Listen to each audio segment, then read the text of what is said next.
अस्सलाम वालेकुम नाज़रीन। ड्रामा सीरियल पति ब्रह्मचारी की आने वाली एपिसोड में आप देखेंगे कि नवरात्रि के दिन आप पूजा में मसरूफ होते हैं, पूजा की तैयारी भी कर रहे होते हैं। तो जो ईशा होती है वो सूरज के पास आती है और कहती है कि मैं आरव और रिया के बारे में बात करनी है। तो सूरज आगे से कहता है कि मैंने आपसे कोई बात नहीं करनी। तो ईशा कहती है कि आप मेरी बात सुनकर रहेंगे और मैं आपको मुझे बात बताकर ही रहूंगी। तो सूरज जिद करता है। सूरज कहता है कि मैं जो है आपकी कोई बात ही नहीं सुनूंगा। तो इसी बात में सूरज जो है वो गुस्से में आकर कहता है कि आप यहाँ से चले जाओ और मेरे घर के मामले में दूर रहे। तो ईशा फिर जिद करती है और कहती है कि मैं तो आपको बात बताकर ही रहूंगी। तो आगे से सूरज कहता है कि अच्छा तो आपने बात बतानी है तो ले लो, मैंने कान में फूल डाल दिए, आप बोलो। तो सूरज ऐसे कहता हुआ बात करते हुए पीछे चला जाता है। जब पीछे जाता है तो वहाँ पर एक गत्ता पड़ा हुआ था जिसमें एलपी लगी होती है। तो सूरज उससे चिमट जाता है।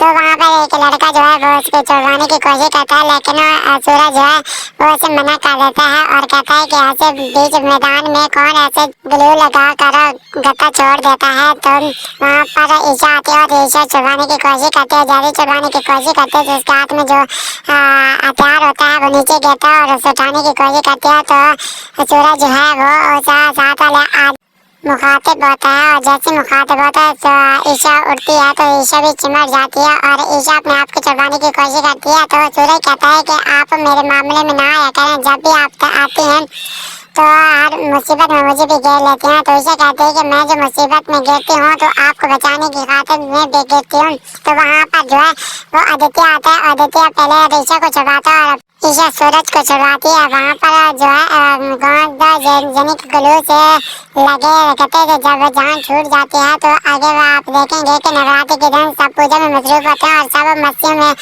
गुम होते हैं। तो वहाँ पर ईशा सूरज को जलाने के लिए आदित्य के साथ खेलती है। जैसे आदित्य के साथ खेलती है तो वहाँ पर जो है वो सूरज जो है बढ़ जाए तो उसके सीने में जलन महसूस होती है और ईशा को आदित्य के साथ खेलने नहीं देता, बल्कि ईशा के साथ सूरज खुद आ जाता है और एक दूसरे के साथ खेलने शुरू हो जाते हैं।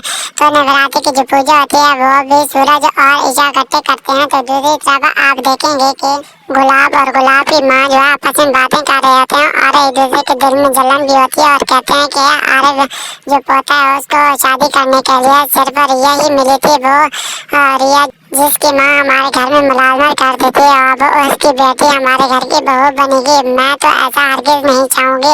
मैं तो चाहती हूँ कि मेरे पोते आरव के लिए अपने जैसे अमीर घराने में शादी हो। मैं तो रिया के लिए नए जो सोने के जेवरात हैं वो तो नहीं बनवा रही, यही पुराने जेवरात ही दे देना। आगे आप क्या देखेंगे कि रिया और आरव की शादी हो पाएगी या रिया और आरव की शादी रुक पाएगी और रिया की असलियत सामने आ जाएगी और काव्या और जो आरव होता है उसकी शादी हो पाएगी। ये देखने के लिए आप मेरे यूट्यूब चैनल बाबा के चैनल को कीजिए सब्सक्राइब, मेरी वीडियो को कीजिए लाइक और शेयर ताकि हर आने वाली नई वीडियो आप तक बर वक्त पहुँचती रहे। शुक्रिया।